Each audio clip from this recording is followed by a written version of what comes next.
must reach the informed and the uninformed, and it is in our collective responsibility. Yesterday, Sunday, 5th April 2020, I held a video conference with the governors on the platform of the Nigerian Governors Forum, all in an attempt to create synergy and coordination in our response.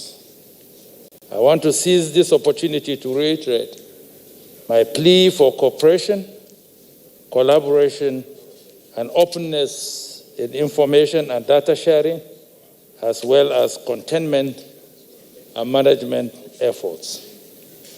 Stringent efforts should be made not to stir unnecessary controversies on issues such as status of test results when such issues fall within the remit of the Nigeria Center for Disease Control and other public health experts.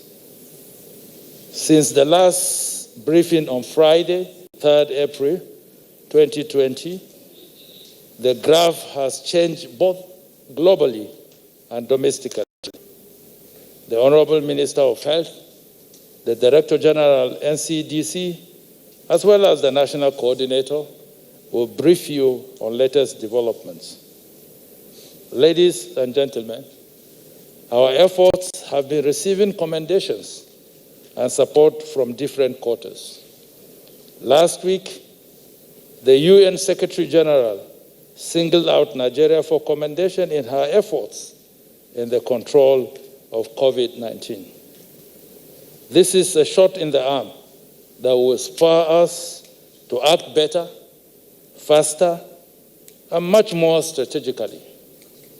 Early this morning, the United Nations One COVID-19 Basket Fund for Nigeria was launched in this very hall. The Basket Fund is one of the 4 initiatives jointly designed by Nigeria and the United Nations family to serve as a financing and investment platform through which financial contributions to the multi-sectoral efforts could be made by private sector and other stakeholders. The basket will stimulate a rapid procurement of equipment and consumables, support socio-economic intervention of vulnerable groups, as well as scaling up efforts on detection, isolation, contact tracing, etc. The National Coordinator will give you details of the Basket Fund initiative.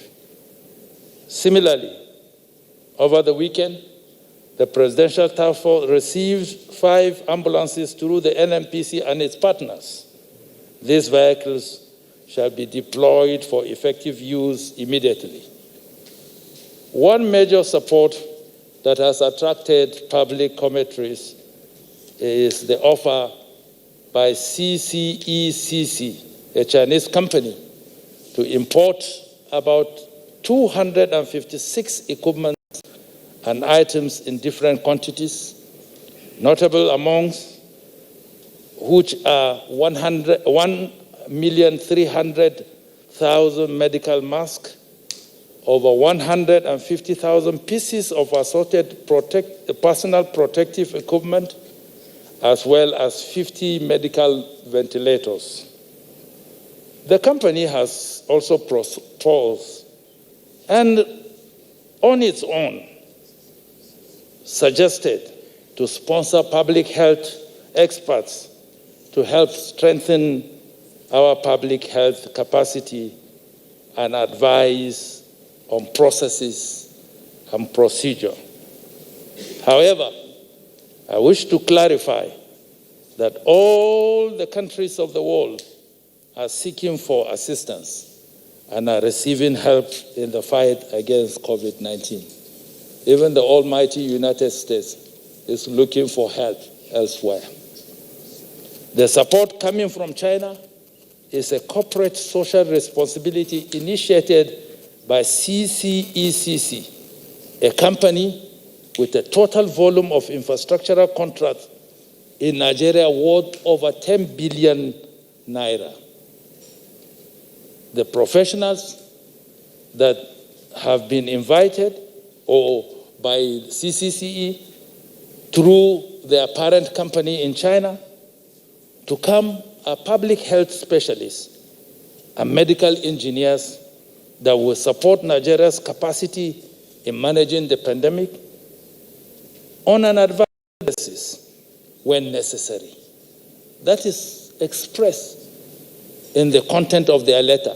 They wrote and suggested, should in case we would need advice on how they were able to manage the pandemic in China and have flattened the curve. As a matter of fact, China is not experiencing any community transmission. As a matter of fact, most of the transmissions that are very worrisome to China now are those that are being imported into China. They said, peradventure, we will seek and will require such assistance through their mother company because of their volume of business in Nigeria and their responsibility as a corporate citizen. They will want to offer that help. Nigeria, on an advisory basis, while drawing from the experiences of the Chinese, in no way shall there be case management and interface with patients. They will train our manpower, advise on procedures and methods, install and test the equipment donated before handing them over for our technicians to begin to use them. I therefore use this medium to appeal to our medical professionals to see the positive aspect of this gesture as an extension of development in the field of medicine. The PTF recognizes and respects the competence and the capability of Nigerian doctors and other medical personnel. This is a state of war against the coronavirus, and time should not be devoted to unhelpful controversies. CCECC, all of you know that they are the ones that are building our railway from Ibadan to Lagos, from Kaduna from Abuja to Kaduna, from Ibadan via Mina, Abuja, Kaduna, and Kano. They are the ones working on the Itakwe-Ajakuta rail. They have rolling stock and the building of wagons somewhere in Ogun State. And like I said, if you aggregate the total of their business outreaches in Nigeria, is in excess of $10 billion. And as a responsible corporate citizen, they have offered this. I have a total list of the items. They have chartered a Nigerian aircraft to come and pick those things and bring it so that we can build our capacity in the event that we have a major outbreak and a surge that we need to deal with. As I said, we should devote more time to dealing with the pandemic and avoid any unnecessary controversy that will distract us, misdirect us, and take us off the objective for which we've all are bound to fight this pandemic. With these very few remarks, I now invite the Honorable Minister of Health to take the podium and give us updates on developments within the last couple of days. Thank you.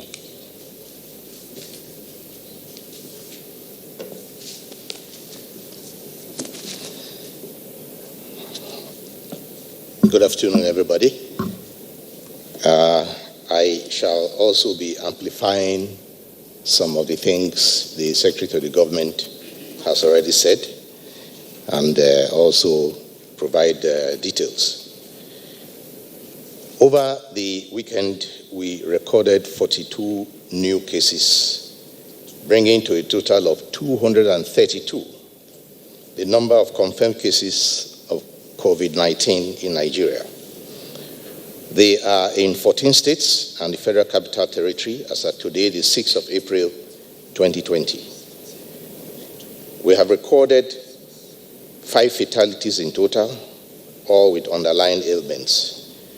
A total of 33 patients have been discharged from treatment, and we have 120 patients in Lagos State, 47 in the FCT, Osun 20, Oyo 9, Edo 9, Bauchi 6, Akwa Ibom 5, Kaduna 5, Ogun 4, Enugu 4, Ekiti 2, while Ondo, Rivers, and Benue have 1 each. Through enhanced surveillance systems and strengthened epidemic intelligence, we continue to detect cases of COVID-19 and treat them to recovery.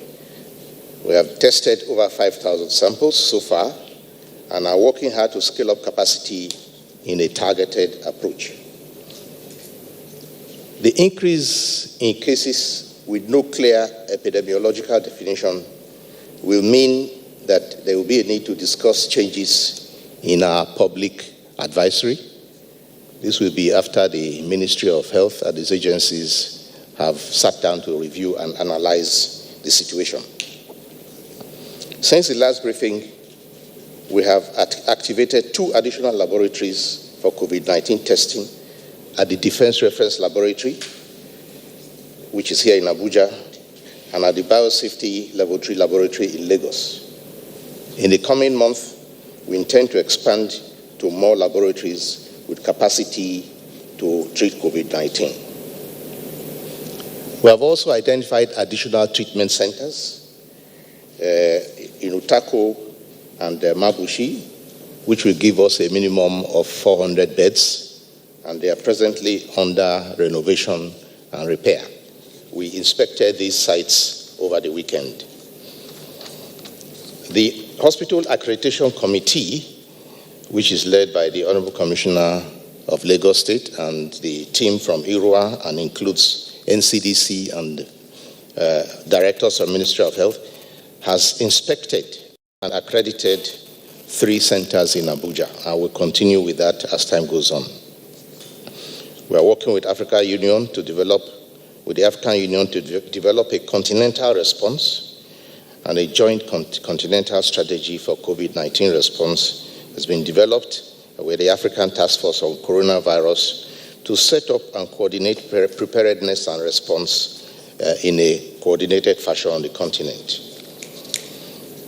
On Friday, I announced that an 18-man team of Chinese medical technical experts is expected in Nigeria with the consignment of globally scarce supplies to augment government efforts and build capacity to contain the outbreak. The equipment include PPEs and consumables and more than 1 million masks for workers and even ICU ventilators. Many of you read the news, we know that there is global competition for masks and that certain countries have been accusing each other of capturing each other's masks, as there has also been a global competition for ventilators, with some countries donating ventilators to others and also swapping ventilators.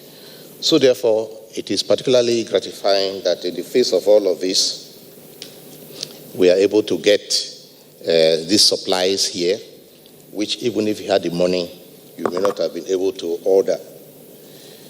In addition, the technical experts, they comprise research doctors, nurses, and laboratory technicians with public health managers who will share their own knowledge and skills and their real-life experience of fighting COVID-19 with Nigerian experts, Nigerian personnel, to strengthen our own management of cases, especially with regard to critical care. As we all know, this country has had quite an experience with it. Now, this initiative will greatly build the capacity of our hardworking and resourceful Nigerian healthcare workers who are at the forefront of fighting the virus. But the most needed PPE, personal protective equipment and masks, will also protect our frontline workers and mitigate the spread of this disease. We do have a window of opportunity to strengthen and response strengthen our response mechanism through lessons we learn from any country at all that has had the experience and can provide hands-on demonstration of how to deal with the outbreak and give the Nigerian clinical workforce the opportunity of sharing global best practices. While ensuring that we do not lose gains made in the health sector, we shall continue to support the states in strengthening their preparedness and their response to COVID-19. Rapid response teams have been deployed to many affected states to support their response.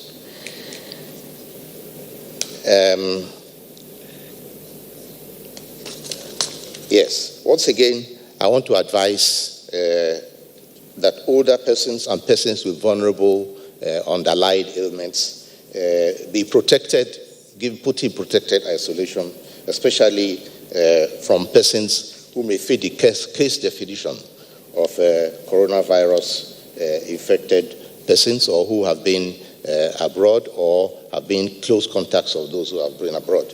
Because as you know, there are persons who may be carriers and are not necessarily demonstrating any symptoms. Thank you.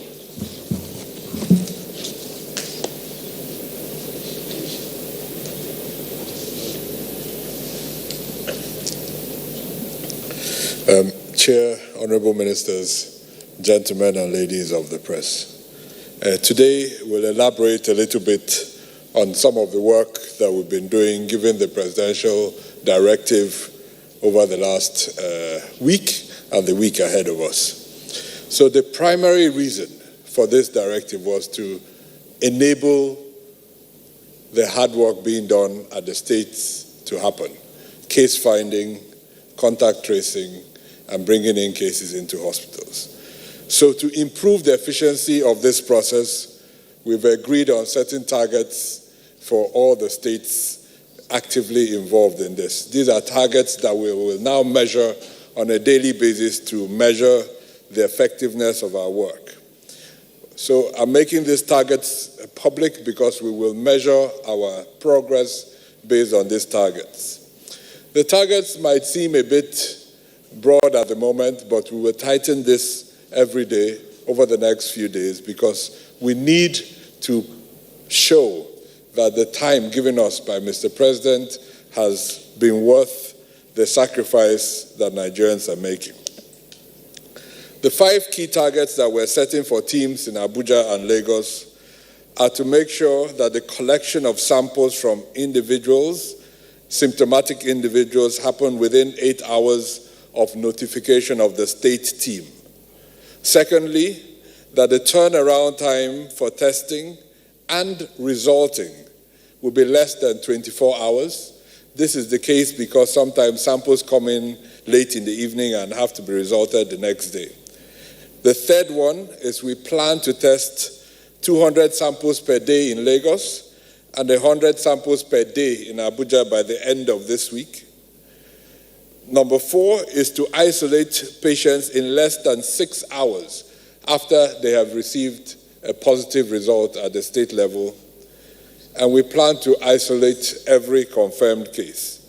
So we will measure ourselves with percentages on each of these indicators and use that to improve the effectiveness of the response.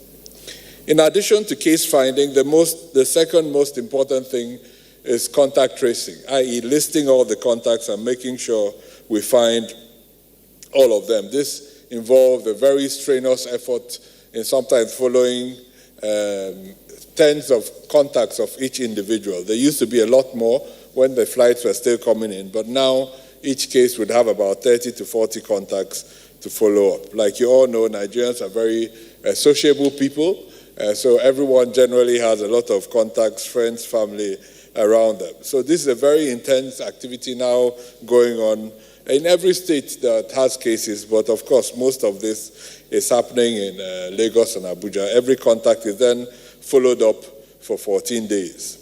To date, about 30% of all our cases have been found through this contact tracing. So it is through the contact tracing that we have found about 30% of all our cases. To make this possible, we use an electronic platform we call SORMAS. This helps us track all the cases, understand who is linked, which contact is linked to what case, and through that we can monitor which contacts are developing symptoms and then continue the chain of transmission from there. This is sometimes limited by phone networks and voice and audio, but we keep pushing hard to make sure we use this as effectively as possible. We've engaged a lot of volunteers to help this work, mostly in Lagos, but some in Abuja as well. The WHO has helped us with a lot of their expertise. So people working across the country have literally all been withdrawn into supporting this response in Lagos. So in addition to the state level, we have a local government level intensively following up every individual in Lagos State. In Abuja, it's still organized at a state level because we can still manage the number of cases here. So this is just to give you a flavor of the very hard, intensive work that has gone on last week and will continue this week. This is one of the primary reasons Mr. President gave us these 2 weeks in Lagos and Abuja to strengthen the response. So I really urge all Nigerians to support these activities as they happen, especially friends in Lagos. When you see the teams arriving, please give them some respect, allow them the space to work, and let them do the very difficult task that they're carrying out. Finally, I did say we will release a policy on face masks this week. That policy has almost been completed. In fact, the draft is now being looked at by various colleagues to make sure that we're all aligned. And tomorrow or next, we'll be releasing that policy for all of us to align with together. So I'll end my update for today then. Thank you, sir. Thank you. We'll take the national coordinator. Thank you. Good afternoon, ladies and gentlemen. First of all, I would like to mention to the public the launch of the Nigeria UN Covid-19 Basket Fund, which happened this morning. This is an initiative set up by the UN system together with multi-sectoral partners as well as the private sector. The plan is to have a specific fund for donations from the UN system as well as from international donors. The fund will be used to procure commodities, including ventilators, things that generally at the moment are proving very difficult to acquire through the normal routes. The UN system has the advantage of having reach, being able to negotiate with national governments. To this end, they've already put in $1.4 million, I believe, so far, with commodities coming in over this week, including about 50 ventilators. I must re-emphasize that this fund is completely independent of government. No money will come to the Presidential Task Force or to the federal government. The donations will be in kind, and that's what we are encouraging other sectors to please do. Secondly, I wanted to inform the public that we have intensified our extensive distribution of COVID-19 awareness materials across the states and local media, as well as community networks. The general goal is to ensure that every Nigerian has access to life-saving information about the spread, control, and treatment of coronavirus infection. We must also dispel the notion that COVID-19 is an elitist disease. It is not. It has no respect for persons, regardless of your age, regardless of your position in society. In terms of the lockdown, as the Secretary to the Government of the Federation said, currently we have lockdown processes in place for Lagos, Abuja, and Ogun. We expect the public to please adhere strictly to the lockdown protocols.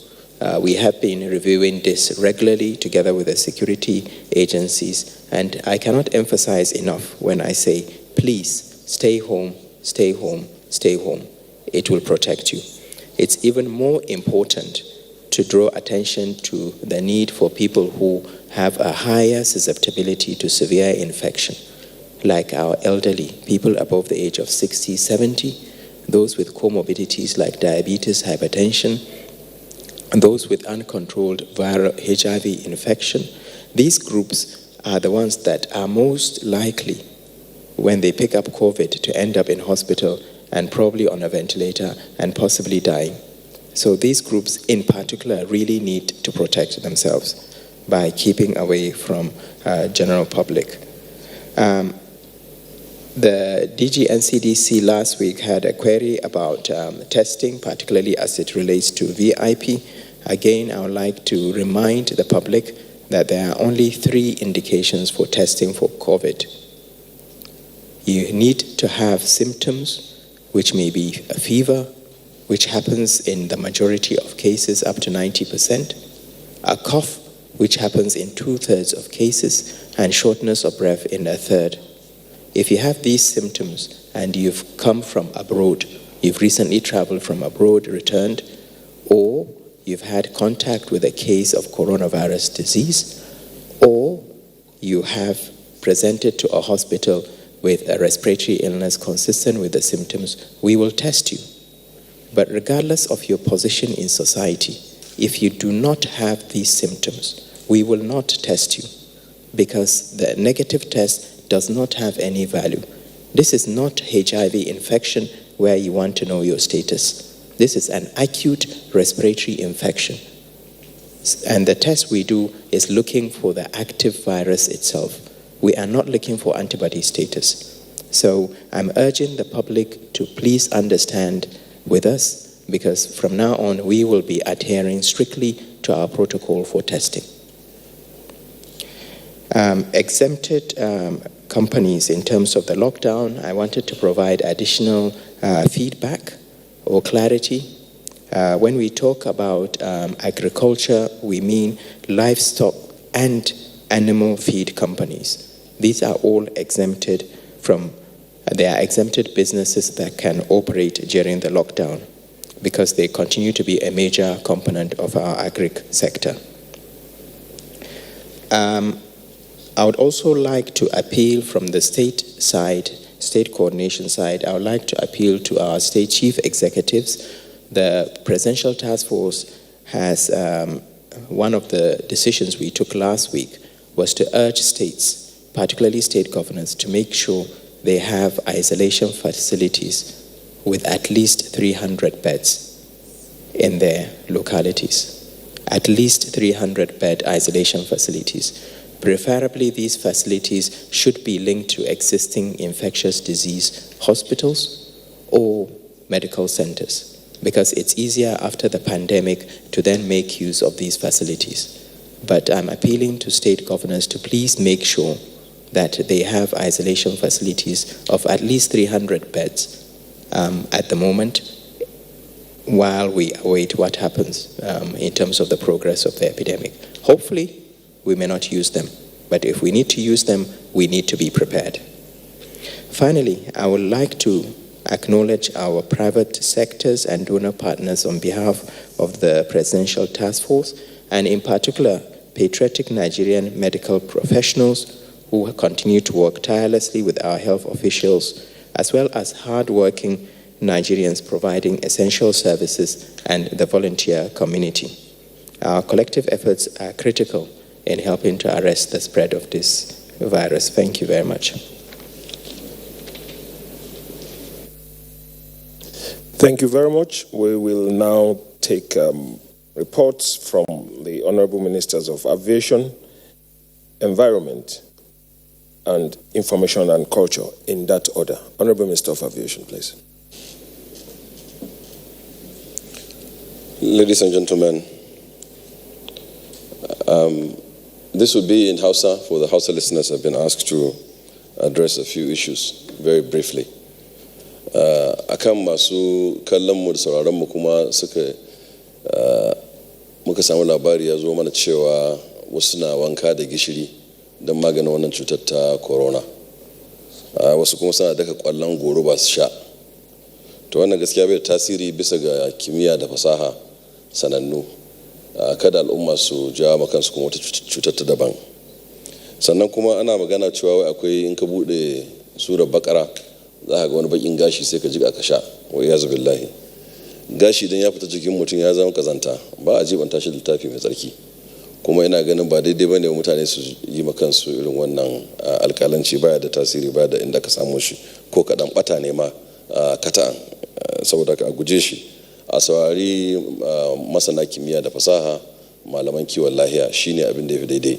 Kuma ita annoba a gurguje ba a shiga inda take, kuma ba a fita in ta samu mutum har sai lokacin da wanda ya halice ta ya mana maganta cikin ikonsa. Bayan wannan sai maganar wannan hali na kulle da ake yi, kuma da magana abin da ake cewa social distancing da turanci, wato zaman kuda da buzuzu, shi ake nihi, ba zaman marina ba. Don ita zaman marina kowa ya kalli inda ya ga dama banban, amma ana iya taɓa juna. Amma zaman kuda da buzuzu ba a taɓa juna, wannan shi ake nihi. Kuma wannan na ɗan lokaci ne kaɗan wanda in Allah da zai kwaranye, domin an bi wannan shine zaman lahiya. Wato kiwon lahiya ana bin shi ne da natsuwa da kuma bin umarni cikin ikon Allah. To wannan a guje su ne bayanan da aka so a yi. Sai kan magana cewa wai ciwo na tajirai, to ko da ciwon a ce na tajirai ne, duk tajiri in ka same shi yana da hadimi, shi kuma hadimi nan talaka ne, kuma zai iya taba mai ɗakinsa, ita kuma ta zuwa kasuwa. Saboda ciwo ne na kowa da kowa. Kar a shagala akan haka, a dage a bi shawara ta malaman kimiyya da fasaha. Kuma ita wannan annoba an yi ta wani wuri, an gani, an ga yadda suka yi maganinta. Mu ma wannan hanyar muke bi cikin ikon Allah. Allah sanya mu dace. Assalamu alaikum.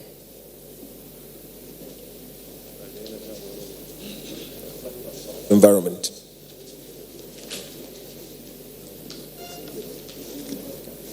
Mr. Chairman, honorable members, press, ladies and gentlemen, good afternoon.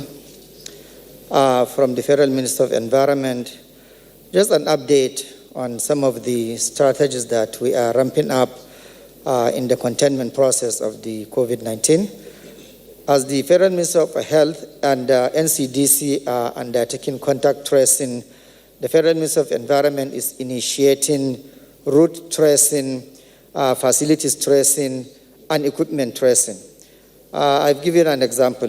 Like the last week or so, when a number of people are conveyed from our border with Benin Republic into Nigeria, about 4 or more people were tested to be positive in that particular bus. So what we want to initiate is to keep track of that trip from where we are conveying this, specifically those that tested positive. And this is information that normally we will get from NCDC and Ministry of Health. So we want to know the route taken by that particular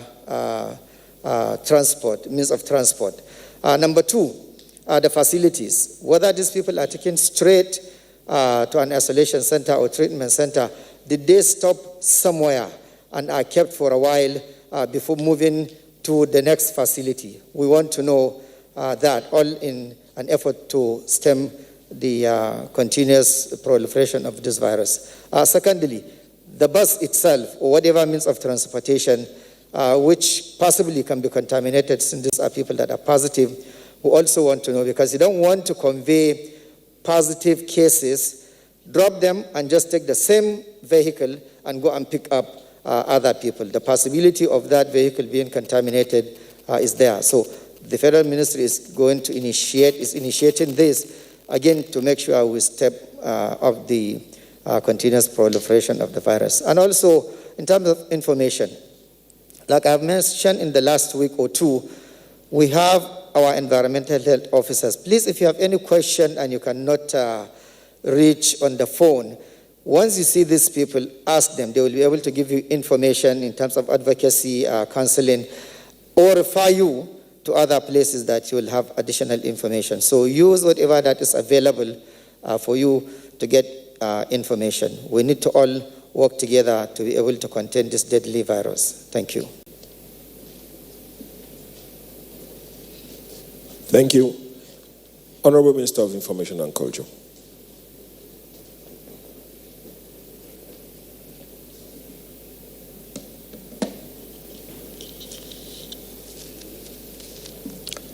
Mr. Chairman,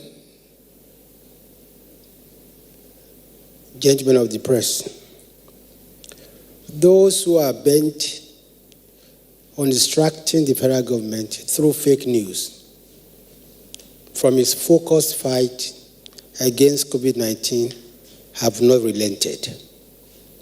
The latest in this is the claim that I said there's no hunger in the land and that the federal government has made available 100 billion naira to Nigerians. It is fake. There was no time I said it or anybody in the task force said so. Two, they are also carrying a fake news that members of the task force, they have agreed on the sharing formula of the money that is coming in to the task force. Once again, it is false. These people are bent on distracting the government from its focused fight against COVID-19. And one of the main reasons why we have this daily press conference is to give you an update on COVID-19. Any other news not emanating from either the ministers or from this press conference in relation to COVID-19 cannot be attributed to us. The Center for Disease Control has a website, and you can, at every hour of the day, get an update on COVID-19. Some websites are notorious for this fake news, and one of them is reporterspressng.com. I would advise Nigerians, if they want any information on COVID-19, authentic information on COVID-19, don't go to reporterspressng.com. Thank you very much.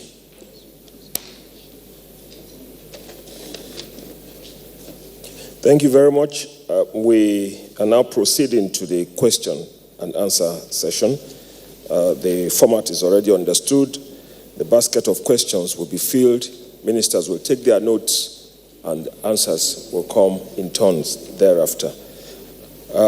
You have taken your numbers. We have a huge number here. We have 16, but we'll be pegging to 10. So let's do questions 1 to 10 immediately, in that order. And one question each. Please remember, don't ask the same question. Also, no foundation argument, just go straight to your question. And finally, please don't double barrel your questions. Make them compact and just go straight. Thank you. Good afternoon. My name is Yemi Adebayo from AIT.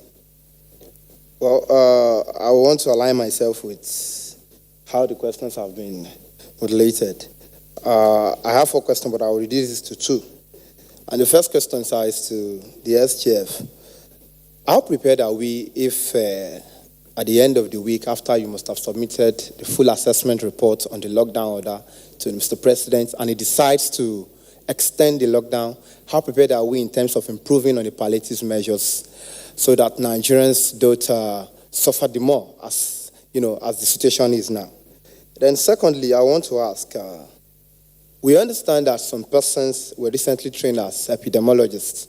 And what is their situation? Can't they do the job the Chinese doctors are coming to do, because the NMA, the TUC are saying that there is no need to bring in this set of Chinese doctors? What is the situation? Are this set of people, can't they do the job? Thank you very much.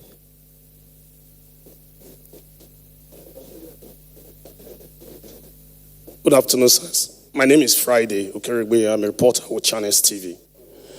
I have 2 questions. I would have actually loved if the Minister of Humanitarian Affairs is here, but she's not. Perhaps the SGF will assist in providing answer to that. The second day of our briefing, the Minister of Humanitarian Affairs actually told us that the ministry was considering bringing on board the urban poor, which include those artisans and others who depend on their daily income. 1 week down, how many of these group of persons have been brought on board? The second question, it has to do with a distress voice that was sent to me by a nurse who is working at the Yaba hospital. She complained bitterly about irregularities in the payment for the month of March and some other incentives that they were supposed to receive. So my question is, what checks do we have to ensure that all the incentives, all the entitlements that are actually meant for those at the forefront of this fight get to them? Thank you.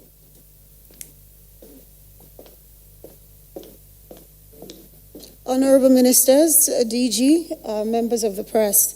My name is Amaka Ude. I report for Arise News. And my first question would actually go to the chairman of the PTF. And of course, yes, while we're commending the Chinese company and other individuals who have actually been donating materials to this fight against COVID-19, my question really is about, manufacturing these things here in the country. I do know that some indigenous companies, such as Inosin, they've actually indicated interest to actually manufacture even the ventilators. I want to know where we are in terms of involving indigenous companies to produce these materials that are in high demand all across the world. And the next one is actually a question that came in from a contractor, and it still go to the chairman of the task force. Well, he's actually commending the task force and the federal government for all that they've been doing to ameliorate the pains of Nigerians, especially during this lockdown.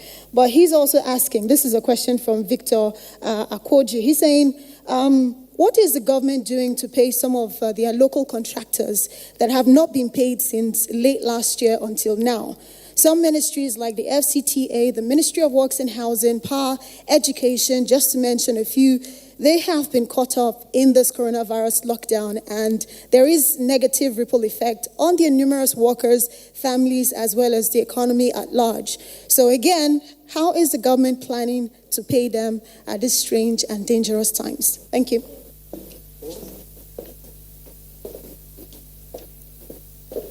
Good afternoon, sirs. My name is Juliana Taiwo Baloyen. I write for the Sun newspapers. SGF, sir, probably the Minister of Health.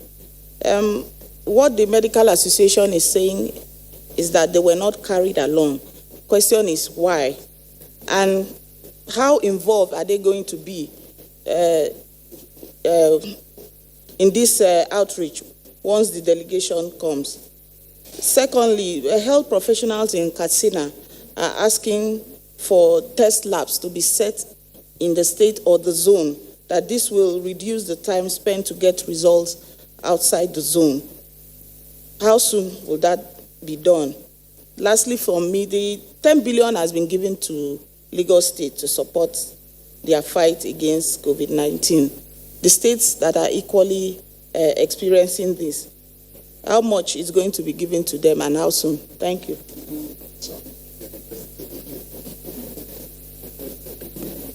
Good afternoon, Mr. SGF. Good afternoon, Honorable Minister, and my colleague, Abuja Rachel from News Agency of Nigeria. To the Minister of Health, will the Chinese medical experts be isolated? Will they be on isolation in 14 days as a matter of national policy when they arrive? Second question, please. I would like to know if mental health professionals are providing support and counseling for people in isolation and under quarantine. And also, are mental health professionals considered to be frontline health workers? Thank you very much.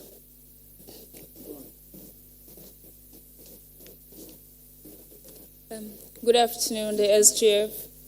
Good afternoon, the SGF, Honorable Ministers, and the DG and CDC. My name is Rahila Lassa. I report for Voice of Nigeria. My first question is, earlier the task force team says It will involve the Ministry of Trade and Investment to produce local consumables in the fight against COVID-19. Now, is the Standard Organization of Nigeria engaged in this to ensure that these products are produced, or these products meet standard, meet the required standard, or are we engaging foreign agencies to do that for us? Secondly, there is a rumor that there is a suspected case in Apo Zone D, and where the suspect vehemently resisted being taken to the isolation center by the NCDC staff. How true is this? And if it is true, what is the update? Thank you. Good afternoon, Chairman and Honorable Ministers. My name is Amarachi Wangoma, Voice of Nigeria, Igbo Service. And my question goes to the Honorable Minister of Foreign Affairs and DG NCDC, Mejasibo Abuja. Otumbo ụwa na-ahụ maka ihe na-aga ugbu a kpụpụrụ ala Naịjirịa okpu n'izu gara aga na mbọ ha na-agba iji chụọ ajọ ọrịa coronavirus ọsọ ukwu eru ala. Ma anyị na-anụ oge a na gọọmenti etiti na-eme agba mbọ na ịkpọbata ndị dibịa bekee sitere na mba China ịbata n'obodo anyị ịbịa tinye aka iji gwọọ ọrịa. Kedu ihe kpatara o ji dịrị otu a? Ọ bụ na ndị dibịa bekee nke ala Naịjirịa ha ezughị ka eme, ha enweghị ihe nke ha kwesịrị ime, n'ihi na anyị ma na anyị nwere ndị bụ ọkachamara na ọrụ ahụike.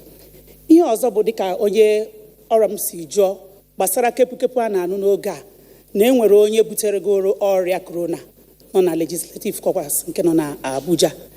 Kedu nke bụ eziokwu na nke a bụ ajụjụ nke dịịrị nwanne anyị nwoke bụ DG NCDC. Nke ọzọ bụ maka nwanne anyị nwoke onye nke bụ minista na-ahụ maka mmekọrịta mba na mba, na-ajụ ya sị imeela ka anyị mata na ala Naịjirịa ụmụnna anyị dị nọ na mba ofesi na a na-agba mbọ ịhụ na ka ha si dịrị ọnọdụ ha si dịrị, na ịkpọlata ha n'ụlọ bụ oke na ọrụ dịịrị ụlọ ọrụ embassies ndị a. Ajụjụ anyị na-ajụ ugbu a ka ọ dị ugbu a anyị agawala ihe dịka izu abụọ nke a malitere bata n'obodo anyị, na-aga ihe dịka otu ọnwa o bidoro na mba ụwa ndị ọzọ. O nwegoro ka unu si nweta ozi na mba ofesi maka ụmụnna anyị ndị nọ na ala Naịjirịa chọrọ ịlọta ụlọ? Ndewonu.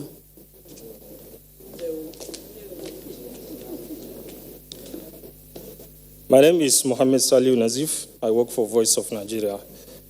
Mr. Chairman, members of the task force, my colleagues. First, I would like to start by saying Mr. Chairman made mention of the commendation the task force and the Nigerian government have gotten from the United Nations. I want to tell you that it's not only United Nations that has commended you.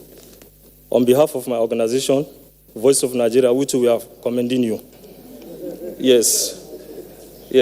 So we really appreciate what you are doing, so keep up with the good work. I know there are a lot of distractions, but remain focused. Inshallah, we will get out of this.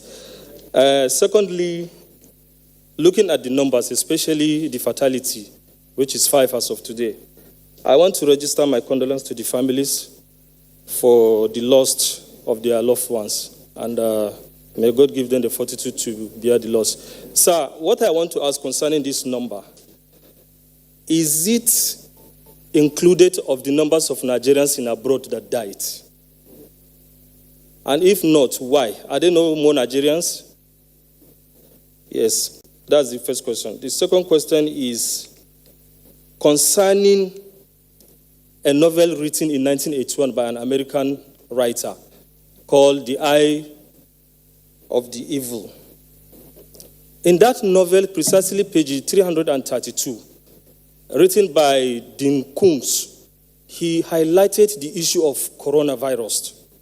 He talked about Wuhan 400 in that novel, which is written in 1981. So my question is, are we seeing a prediction coming to reality? Or is it a conspiracy? Thank you very much.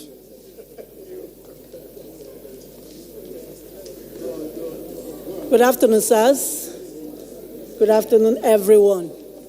My name is Abiodun Oloyede Popola. I'm going to ask my question in Yoruba, and I'm directing my question to my Honorable Minister, sir, Minister of Interior. I'm from Voice of Nigeria. Orúkọ mi ni Abiodun Oloyede Popola láti ilé akéde Nigeria, Voice of Nigeria, ní ẹ̀ka èdè Yorùbá. Ìbéèrè mi àkọ́kọ́ padà lọ sí Minister fún ètò abẹ́lé, ìyẹn Ministry of Interior, Bàbá wa Rauf Arẹ́gbẹ́ṣọlá. Ìbéèrè mi ní ọjọ́bọ̀ Thursday tó kọjá, mo béèrè lórí ìlú Èjìgbò, lórí àwọn tó ń fara kó àrùn Covid-19. A rí gbọ́ pé àwọn èèyàn kan ń sá kúrò níbi tí wọ́n fi wọ́n pamọ́ sí. Ǹjẹ́ ẹ lè sọ dájú fún àwọn ọmọ orílẹ̀-èdè Nàìjíríà wípé lóòtítọ́ àti kó wọn padà síbi tó yẹ kí wọ́n wà? Ìbéèrè mi tún wá padà sí ètò ìlera. A rí báyìí pé lóòótọ́ ẹni ká máa bomú, ká máa fọwọ́, kí a sì máa rí pé a tẹ̀lé àwọn àṣẹ èyí tí ìlànà àwọn orílẹ̀-èdè Nàìjíríà ti sọ. Ṣùgbọ́n a rí pé tá a bá lọ sí ọjà láti lọ ra ọjà, a máa padà wá sílé, aṣọ láwọ̀ lọ, bàtà láwọ̀ lọ. Àwọn nǹkan wo la lè fi ṣètò ara wa nínú ilé láti dáàbò bo ara wa tako àrùn Covid-19? Ẹ̀kẹta ni wípé àwọn tí wọ́n wà ní ọgbà ẹ̀wọ̀n, ẹ jọ̀ọ́ ẹ bá wa sọ lẹ́kùnrẹ́rẹ́ àwọn àmójútó tó ẹ tún ti ṣe láti lè rí wípé ààbò tó péye ó wà lórí wọn. Bákan náà, Mínísítà fún ètò ìròyìn àti àṣà, Bàbá wa Lai Mohammed. Ẹ̀yin jẹ́ Mínísítà fún iléeṣẹ́ ètò ìròyìn àti àṣà. A dẹ̀ rí pé ẹ ti ń rí ètò ìròyìn láti gbógun ti àrùn Covid-19. Ní ẹ̀ka àṣà, kí ni àwọn ìlépa yín láti rí pé ẹ tún lo àṣà wa láti gbẹ̀gìdénà àrùn Covid-19? Ẹ ṣeun, mo dúpẹ́. Thank you very much.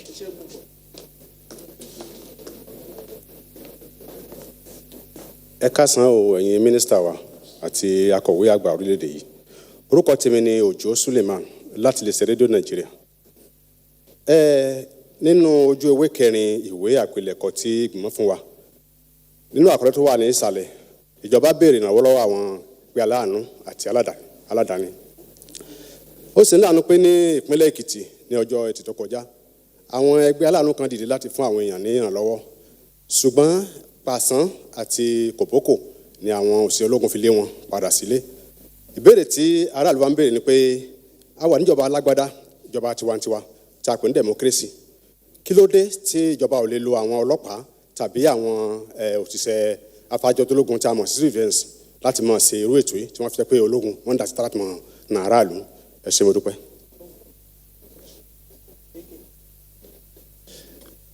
Thank you. We have filled the basket of questions. They have been directed at the Honorable Minister of Health, the DG and CDC, the Minister of Foreign Affairs, and the Minister of Interior, as well as the Minister of Information and Culture. Finally, the SGF will wrap up the answer session. So we'll begin with the Minister of Health.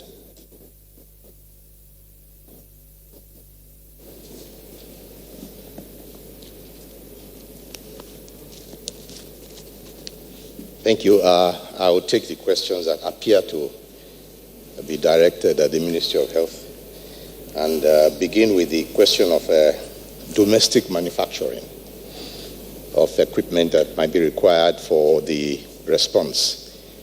I did say that the Ministry of Health held meetings with the Ministry of Industry, Trade and Investment and the Manufacturers Association of Nigeria to explore these prospects. And we actually did talk about the possibility of being able to generate products here. The discussion was fruitful, and they included, in fact, production of ventilators. The driving force at the time was the concern that if other countries are competing for the available resources in protection, particularly PPE, and as we know at that time, the other big countries were looking for reagents, were looking for ventilators, were looking for masks, and even if you have your money, you might not get it. So we were looking at our own options here, and the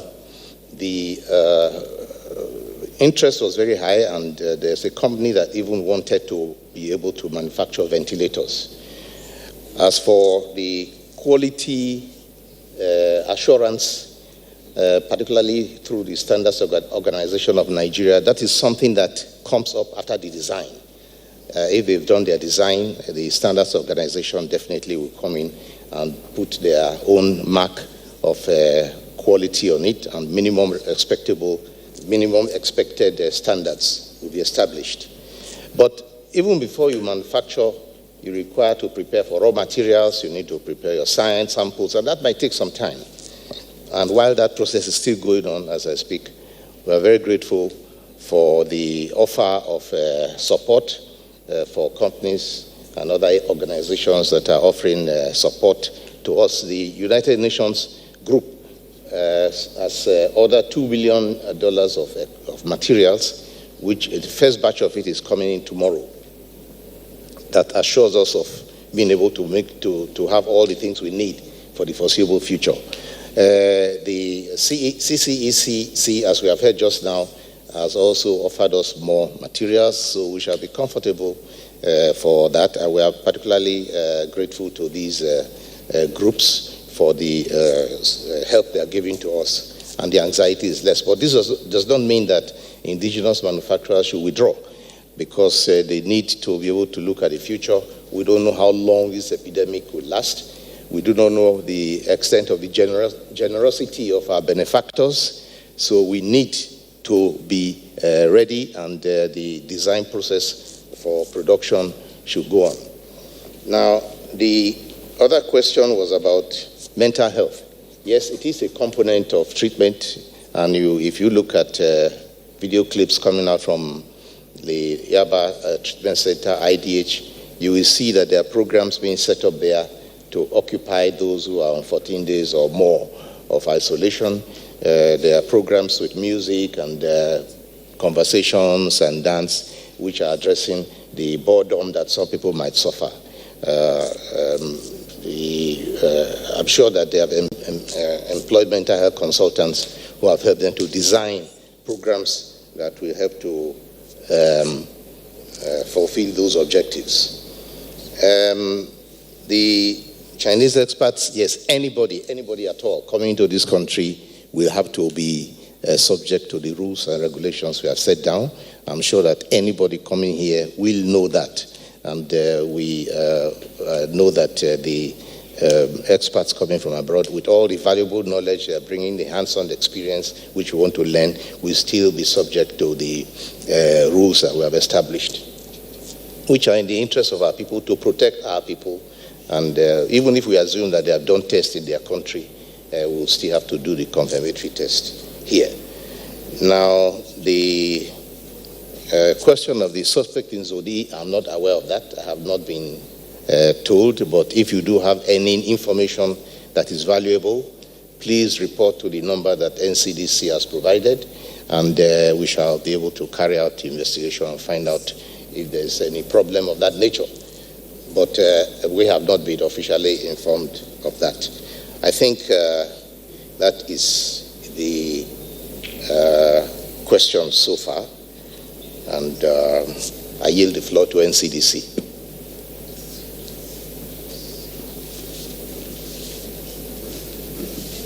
Thanks. I think most of the questions today were for our chairman, the SGF. So I'll just answer the very few that were in our direction.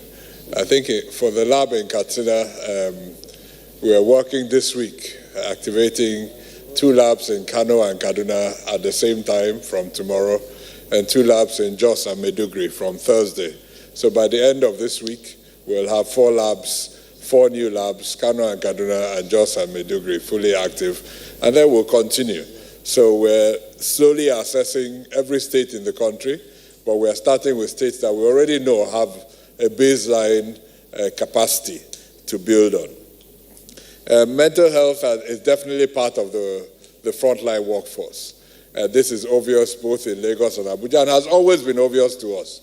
As we've managed cases of Lassa fever across the country over the last few years, you can't manage people in isolation without supporting their mental health. So this is something we've been very active on and keen on, and we're now adapting our guidelines for this new disease. On the case in Apo, like you know, I will never comment on an individual response to a patient.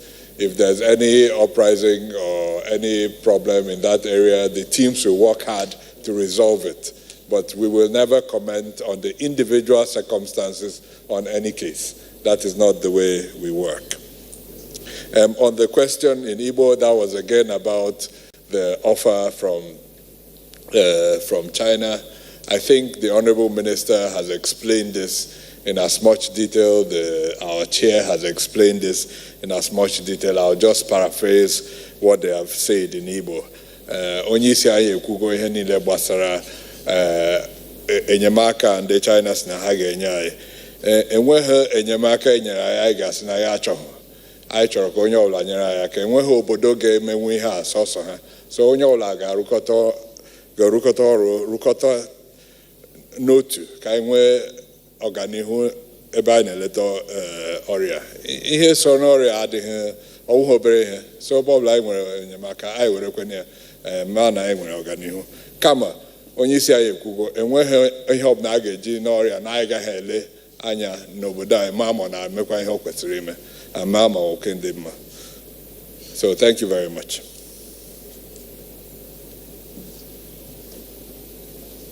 The Minister of Health will come back to the podium.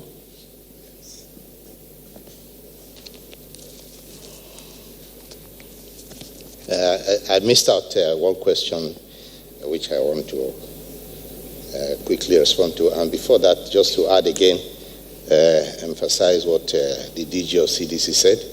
In the medical profession, we maintain the rules of confidentiality. Under no conditions will a doctor disclose a problem of a patient, or if you do mention a patient, discuss his problem.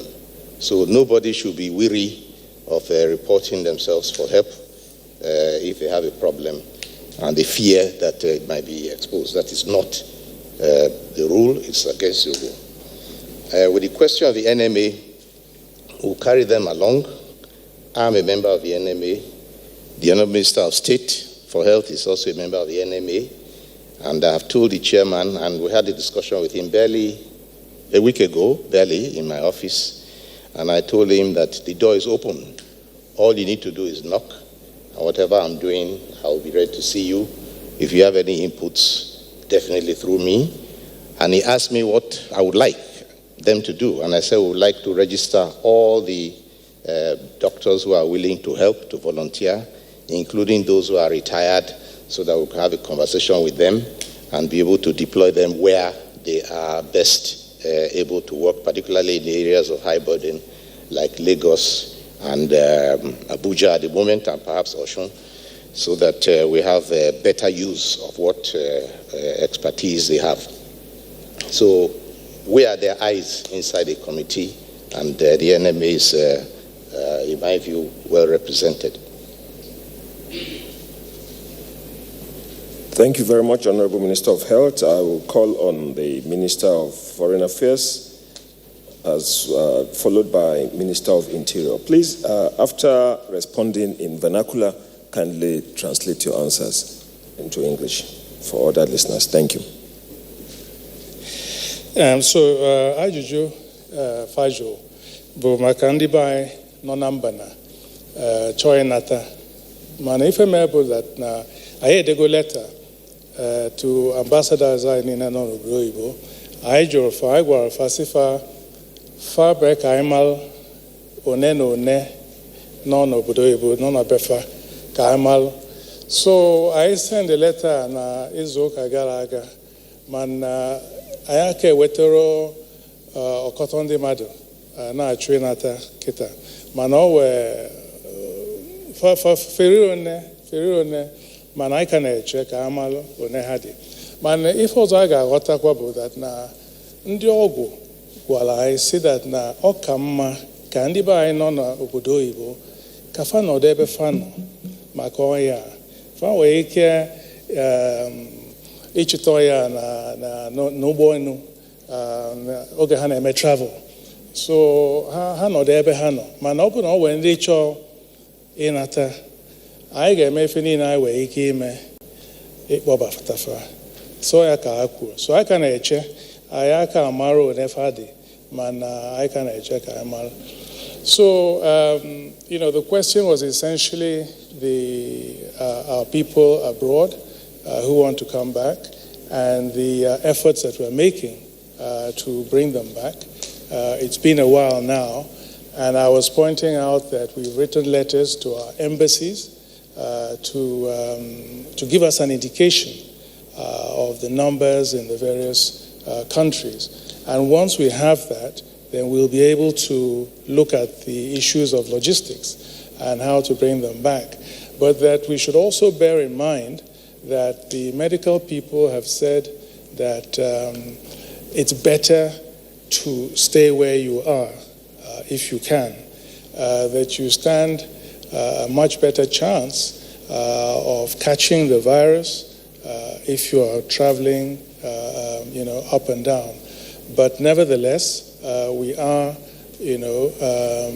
engaging with our embassies to try and discern how many of our people really do want and need to come back, and we'll then be able to work out the logistics on how to bring them back. Thank you.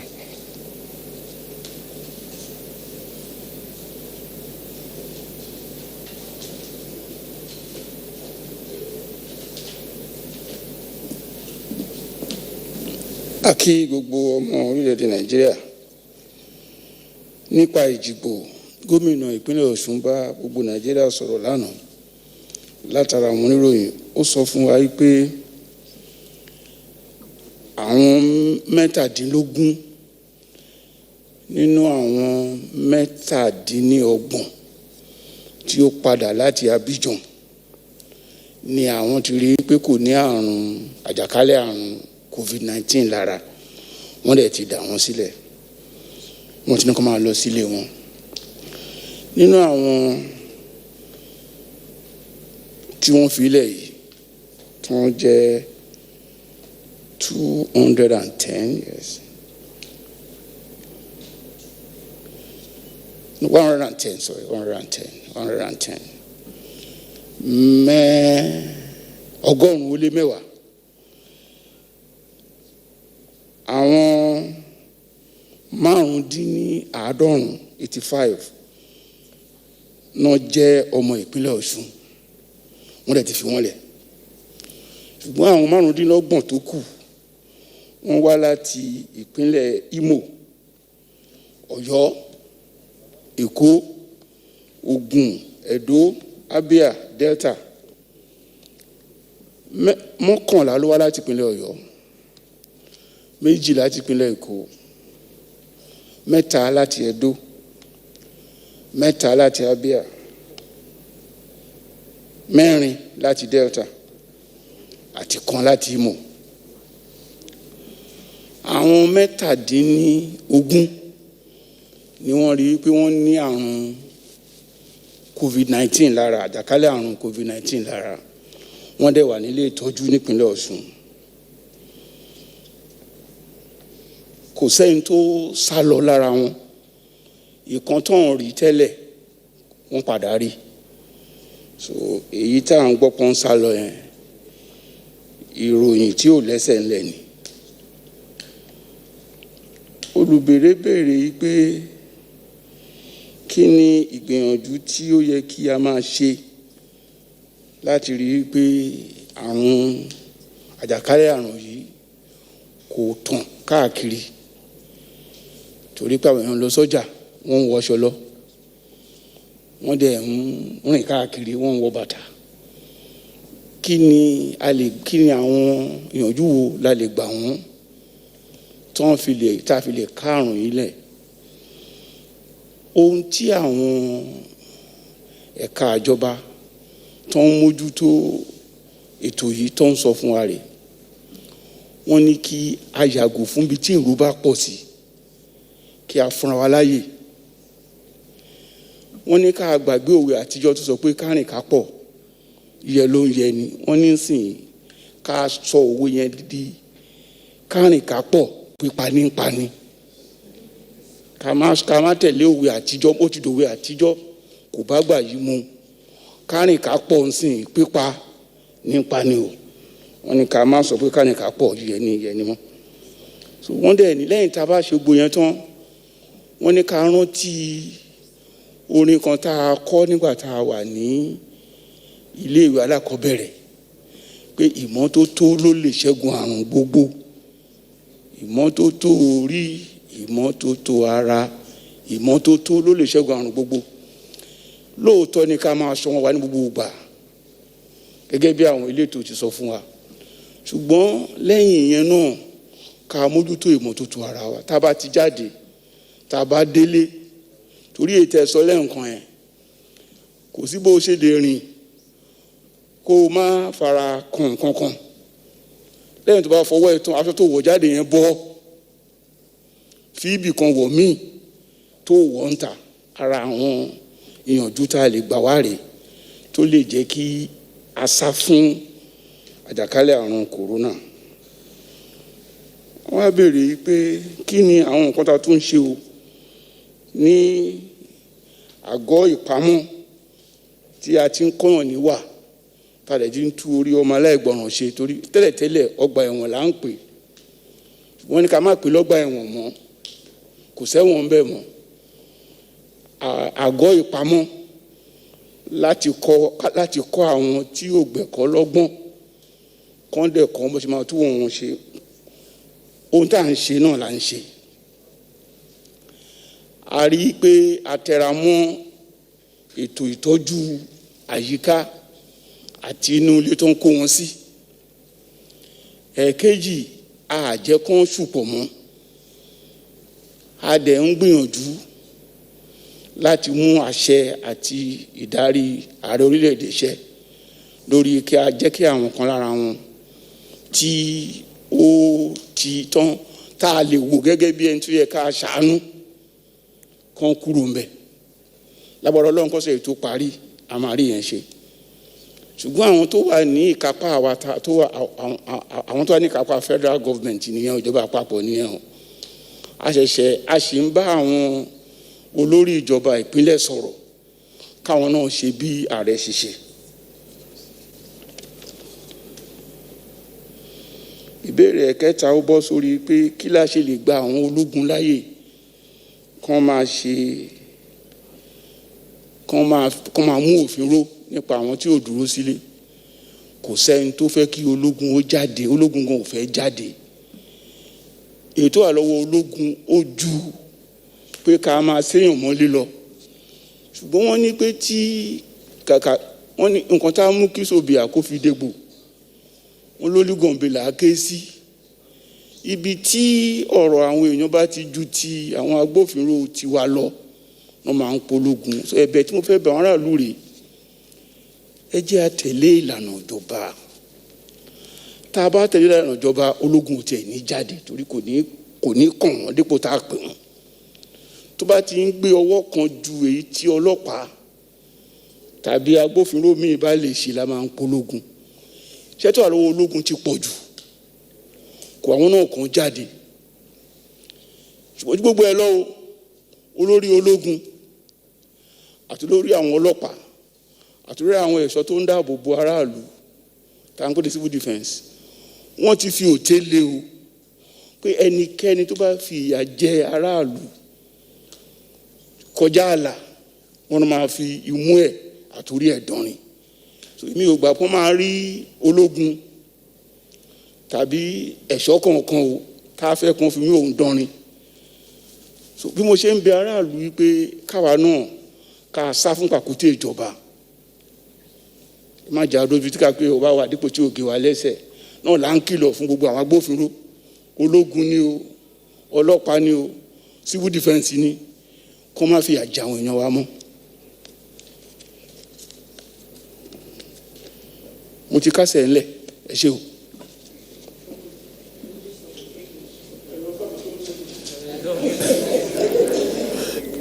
Honorable Minister of Information and Culture.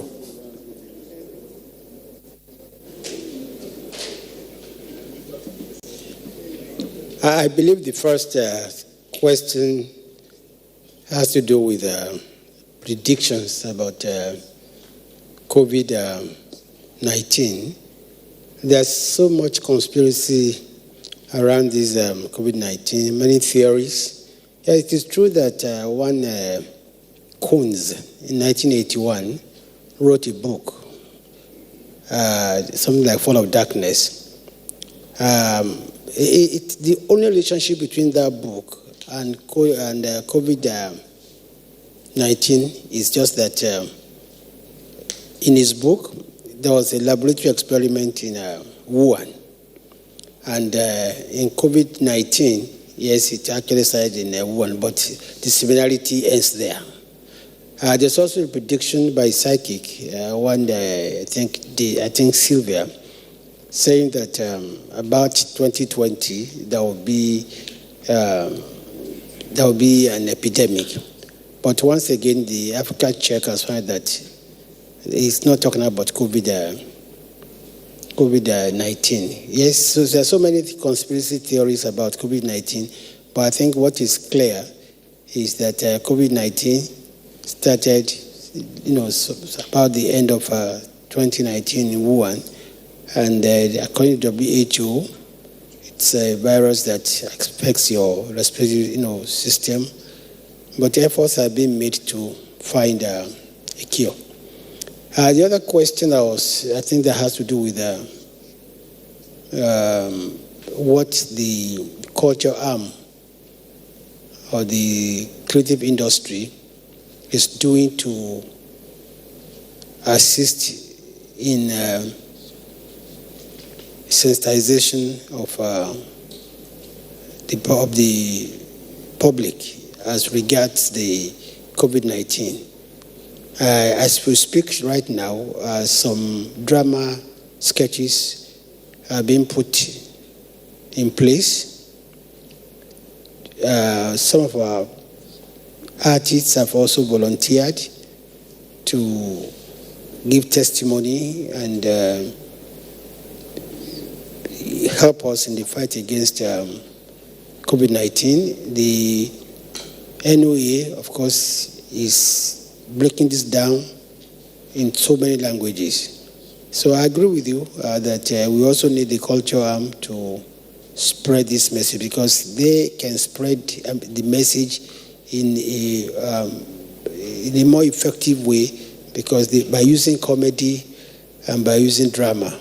I've seen quite a few on my WhatsApp, and actually you can see how extremely ingenious Nigerians can be and how resourceful they can be. So we'll continue to change the various messages, and we'll replace a few of them very soon with drama sketches using our creative artists. Thank you very much. Thank you very much.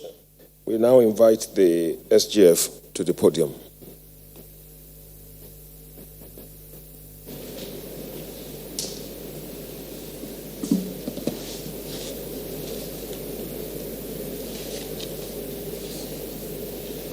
I think basically most of the questions have been dealt with.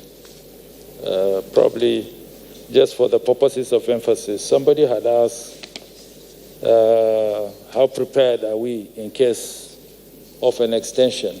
That must have come as a result of my paragraph 2, when I said that we have observed substantial compliance with the directives or with the quarantine declaration by the President, and that we are preparing a full assessment by the end of the week in order to advise Mr. President on the next step to take before the expiration of the 14 days lockdown.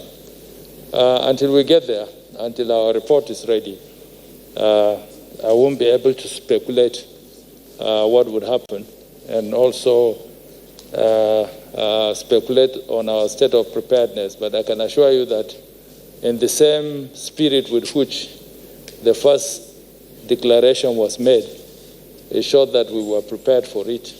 And whatever decision Mr. President will take subsequently will be based on the information available to him. But let me give a bit of some of the things that we are looking out for. If there was a lockdown for 14 days, the first question we would ask ourselves as a committee and as a government is whether we have met the objectives for which that lockdown was put in place in the first instance. I can tell you with some measure of confidence that I think the experts can expatiate more on that. We are meeting the objective for the lockdown, because the objective primarily was for containment, stop the spread, be able to trace or track those that have been in contact with the first index case, and by extension with other persons that have been established as having been infected. I can tell you from the statistics that I just got now, so far, what is showing is that 34% of the infections now are by returning travelers. 25% is among contacts of those cases. But there is a development that is showing up, which we are keeping our eye on. That's the 41% whose source is unknown. Like I said, the medical people will be able to address that, but that is an indication that we are succeeding through the lockdown to be able to establish these parameters and also do the contact tracing in the manner, in a systematic manner, so that we can isolate those that have been in contact or those that have been infected and have not shown symptoms, so they have not presented themselves, but in the process we will be able to track them and take them out of circulation by making sure that they go into either self-circulation, but if they have developed symptoms, they go into the isolation centers that have been prepared by government. So when we get there and we prepare our report, the President will consider all issues in its ramification before a decision can be taken as to where we go thereafter. The second question is with regards to manufacturing of ventilators and other manufacturing. I think in a couple of the press conferences we have had here, or press briefings, there was an indication that already the Minister for Industries, Trade and Investment is talking to the manufacturing sector, MAN, Nasima and the rest of them, and all in an attempt to harness the production or manufacturing capacity of our local industries. I like what is happening in Cross Rivers. I visited a garment factory some time ago when I was in Cross Rivers, about 2 months ago, and I realized that those ones have already jumped onto the boat. They are busy turning out masks because, like the DG said, or was it the minister or the DG, that very soon a protocol for the use of face masks might be released that might create a situation where you have to look for masks. But there's so much of demand all over the world. America is looking for masks from China. Everybody is looking for masks from different countries. So if we can get our local industries to come on stream and give them some small stimulus through the package that is being put together by the Ministry of Finance, Budget and National Planning, and get them rolling and manufacturing these things in-house, in the country, that will bring back the wheel of our manufacturing sector on steam. And I believe that that will do a lot in taking a lot of our people off the streets in terms of employment. The issues of ventilators. I don't want us to trivialize this. Ventilators, the President of the United States, the mighty Trump, had to sign a defense act to exempt a motor manufacturing company, General Motors, for them to be able to venture into manufacturing ventilators for them. And from the report they have, it will take another 1 month before they are able to produce about 1,000 ventilators. Covid-19 is not waiting for 1 month. I don't want to underestimate the capacity of our industrialists, of our manufacturers in this country. But we should be realistic. Innocent Motors is assembling vehicles. We started assembling vehicles in this country over 40 years, almost 35 to 40 years ago, with Peugeot and Volkswagen. Up to today, we are assembling. I stand to be corrected. Up to today, we are assembling. We are not manufacturing, we are assembling. We are bringing broken down components and assembling them in the plants. We are not manufacturing. So to talk about manufacturing ventilators, I think let's not trivialize it. Let's go and source for it where it is obtainable. Right now, if you have money, you can't even get it. You have to go through different sources to be able to procure it. It's not readily available in the market. Since I became chairman of Covid-19, I've received proposals of people saying that we can bring it. Where are you getting it from? Even states in the United States are complaining that they have placed orders. The FDA, which is the main organ of health matters in the United States, has also placed orders on behalf of the United States to procure from China. China has been on lockdown, so there is scarcity all over. Other European countries are doing very well. I was listening to the news and I found out that the entire NHS in the UK has only 8,000 and their requirement is in excess of 40,000. They have only 8,000 and their requirement is in excess of 80,000. If it is available, everybody can place orders and just go and pick and bring. So let's be strategic in our procurement, allow those that have access, those that have the contacts to secure these things for us so that we can put it into use. When we have an unleash of the COVID-19 on our people, we won't wait for any manufacturer trying to assemble, trying to do tests. Wherever it is available, that's where we should go. I think that's the most reasonable thing to do. The other question has to do with the grant that was given to Lagos State by Mr. President, the 10 billion. We all acknowledge that Lagos is the epicenter of this pandemic now in this country, and we need to really develop a strategy of containing it in Lagos. It has the capacity of spreading all over the country if we do not successfully contain it in Lagos in the manner. I was on a teleconference with the Governors Forum yesterday. They have indicated that they will also be making such a request, not for 10 billion naira, but for some palliatives from the federal government. I told them that as subnationals, they have a responsibility of also exploring other sources, realizing that we are in challenging times. Like I said in my first press conference, press briefing, that the coronavirus is not only attacking our health, it is also attacking our wealth as a nation because of what is the volatility in the oil industry.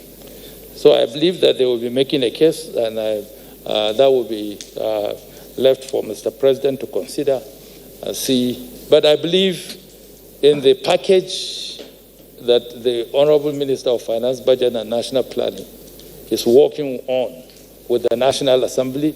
We will be able to figure out something that will cushion the economy, cushion whatever support the states are going to get, and make sure that we collectively put our hands on deck to fight this pandemic. Payment of local contractors. I believe that has been done. In the first quarter, there was a release of about 280 billion to the ministries that have a lot of capital projects like works and the rest of them. I think there was a release. And I believe that the Honorable Minister of Finance is equally working on releasing some funds to the MDAs. It is when the MDAs receive these funds that they will be able to pay their contractors and continue to run their project and their system.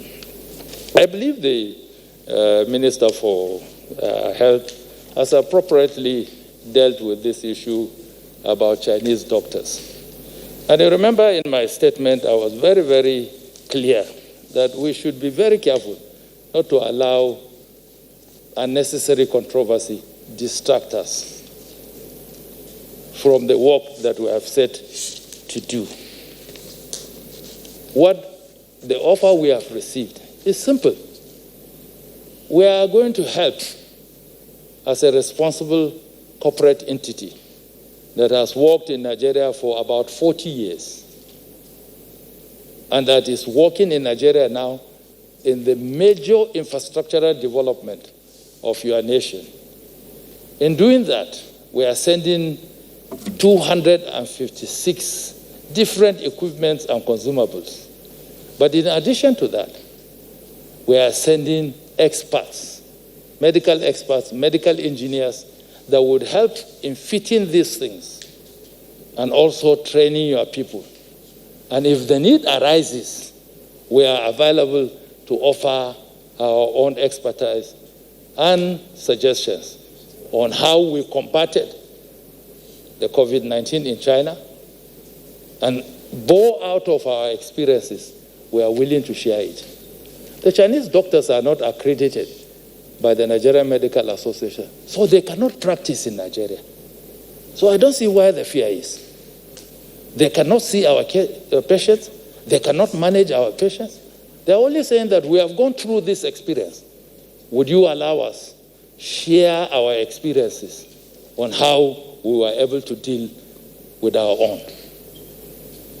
We are reading, we are learning from experiences. Some of the things that we have put together to bring us to where we are today and receive the commendation of the United Nations is as a result of sharing experiences. When we sit at meetings, when there is an issue, I will tell the captain who is in charge of NACA, can you call the man in Ghana and find out?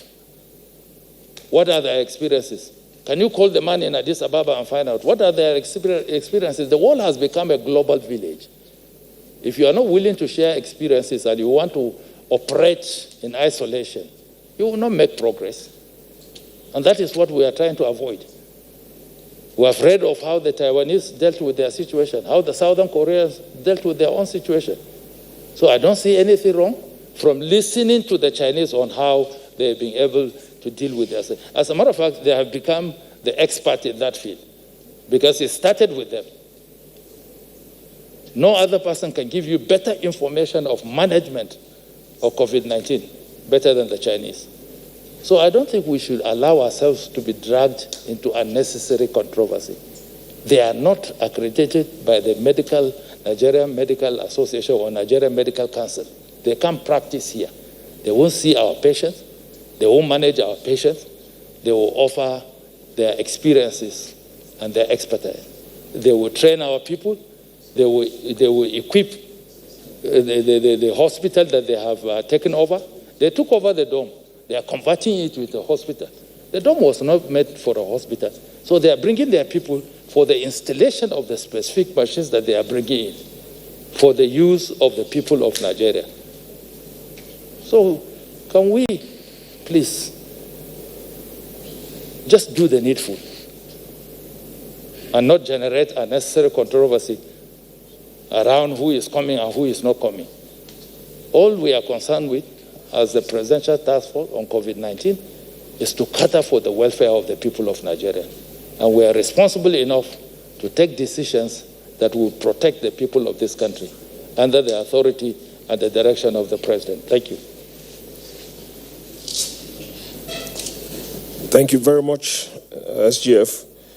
We will just take 4 more questions, follow-up questions from the FRCN Premium Times, TVC, and FRCN in Igbo. 1 question, please. No double-barrel question, please. Good afternoon, the Chairman, Ministers present, and my colleagues. My name is Nancy from Radio Nigeria. I actually had 3, but since I'm asked to ask 1, it's to the SGF.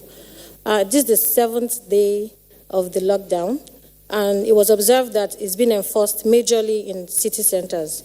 Some suburbs are carrying out activities like business as usual.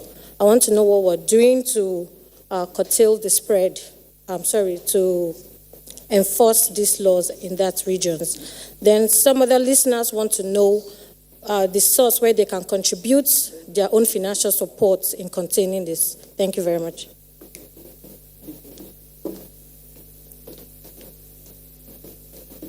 Good afternoon. My name is Nike Adebowale. I report for Premium Times.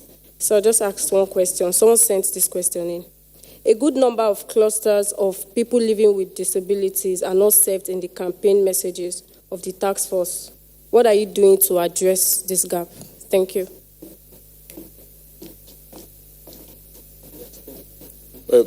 Bonsoir, je m'appelle Ernest et je suis du service français de la voix du Nigeria, Voice of Nigeria. Je m'adresse au ministre des Affaires étrangères.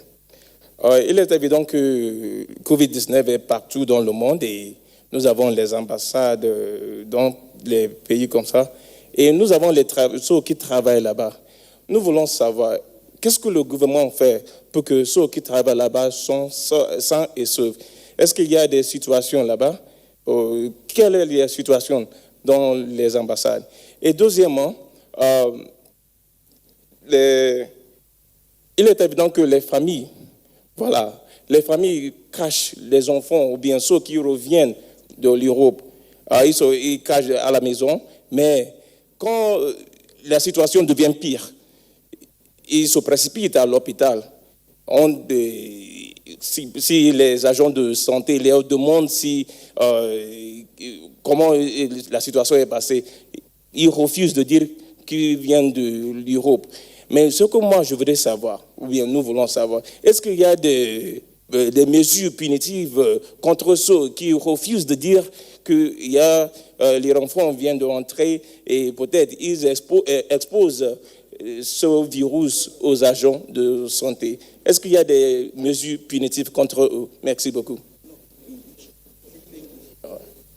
All right, I asked if those who work in the embassy,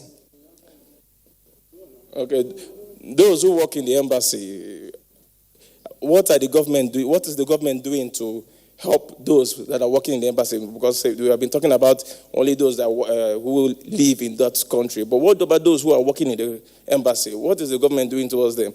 Are they in good form? Are they in good health? Is there any situation the government is doing to help them? And secondly, the families, some families, they refuse to tell some people that, or in fact, those are the securities that their children just came back from Europe, or their family members, they just came back from Europe. But when the situation becomes worse, they run to the hospital. There, they still refuse to tell them their travel history.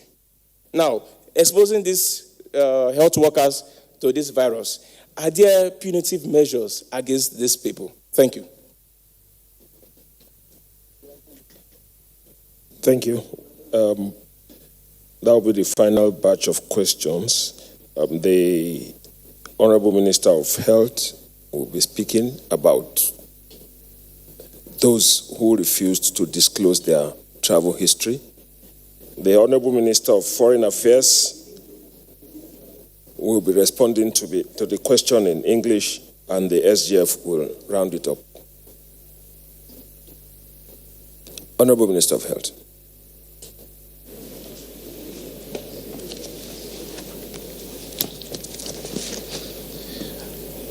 Well, I want to use this opportunity to, first of all, answer the question of someone who asked about fatalities of Nigerians abroad. Every country records the fatalities they have, not according to nationality, but just according to figures. So if there's a Nigerian fatality in any country, then the statistically it belongs to that country, because they are not by nationality. We have heard that there was a Nigerian fatality somewhere in another country abroad, but it doesn't count as a fatality of our system, but as of that country's system. As for those who refuse to give their travel history, I think we use this opportunity to appeal to everybody that it is compulsory. You do not mislead health workers by either refusing to give information or giving false information.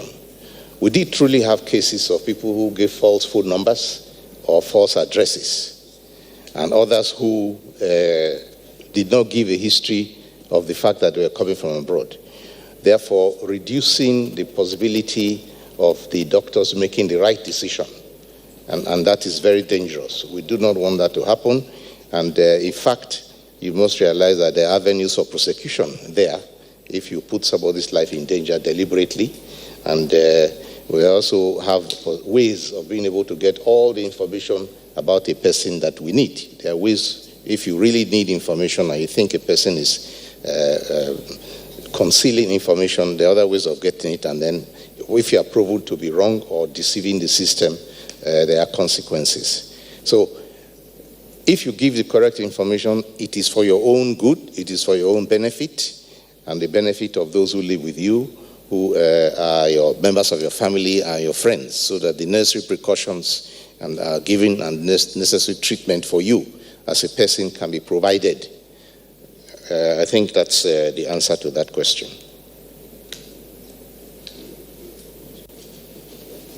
Honorable Minister of Foreign Affairs.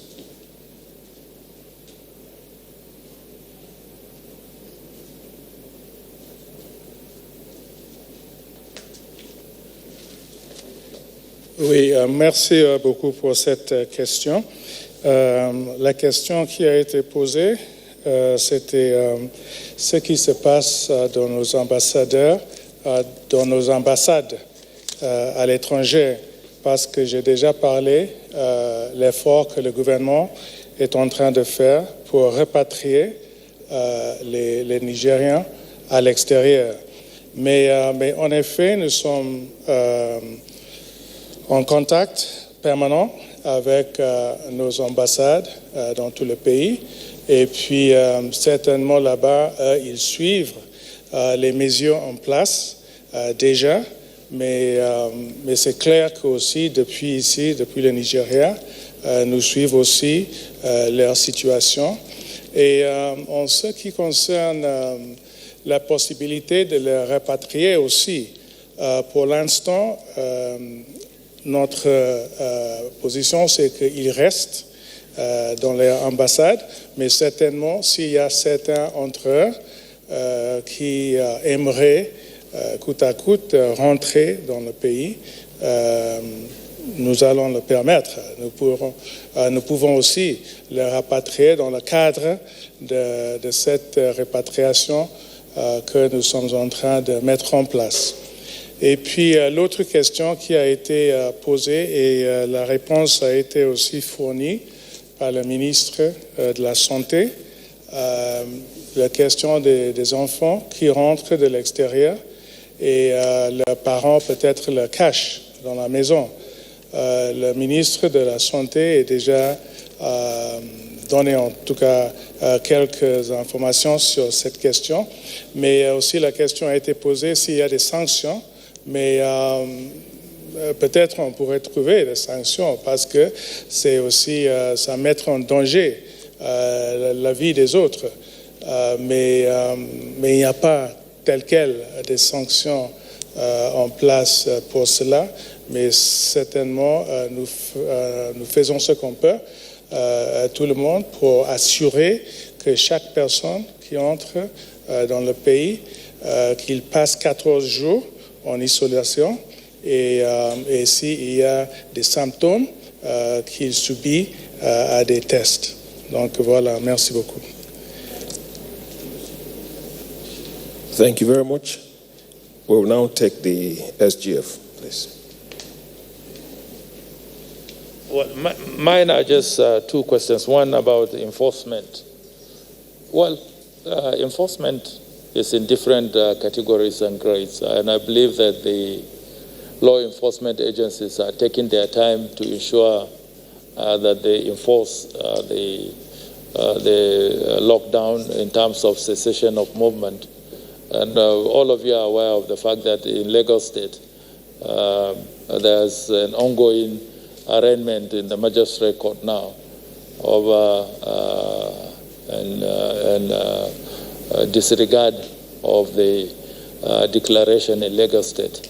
I believe here in Abuja,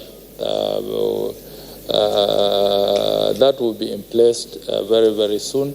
I saw the police commissioner with the other law enforcement agencies on Saturday and yesterday on the street, ensuring compliance. But the fact of the matter is that the president is very clear about his objective, that this lockdown is not to inflict any hardship or pains on the people of Nigeria, but it is strategically required so that the health officials, those in the front line, will be given an opportunity to do what they are supposed to do. And it is for the good of the people of this country. The people in the satellite locations, if they think it's a deliberate attempt to either deprive them of their daily means of livelihood, that is not correct. If they are not well, would they be able to go out in search of their daily means of livelihood? As a matter of fact, they should be more concerned about their health than any other thing, because they are the ones that need to work harder on a daily basis to be able to make any reasonable income. So I will continue to appeal to them. Like I said, our first strategy is persuasion. The people of Nigeria must be persuaded that this is a necessary step in order to allow those that have primary responsibility of dealing with this pandemic an opportunity to track persons, trace them, and take them out of circulation if there is need for that. The other question has to do with where you send your donations. Why we did not publicize the first account is because that account is a government account. But I understand by the close of business today, we will receive the records of the new accounts from the central bank, which would now be publicized for the purposes of individuals, private organizations, and other critical stakeholders to make their contributions to those accounts. The first account for which we have received approval and is being opened is the one that government would send funds into for the work of this committee. That has not happened yet, but we are up and doing, and I can assure you that we will continue to work until that comes on stream. But the accounts that will be publicized for the public will receive the records of those accounts from the central bank this afternoon. I will make it available at the next press briefing so that you can circulate it all over the country for people who want to make contributions. Thank you. Thank you very much. That brings us to the end of today's national briefing. If you are watching us from home, we have been reaching you through our partner channels, the NTA, the AIT, Channels TV, Arise TV, the Voice of Nigeria, the FRCN. We also have, and the TVC. We also have various print media houses and a battery of online platforms reaching you with information from here. The message for today is that you should not conceal your situation. You should report. You should help us to help you. You should save the lives of others. Don't endanger anybody. I thank you very much, and we'll see you tomorrow.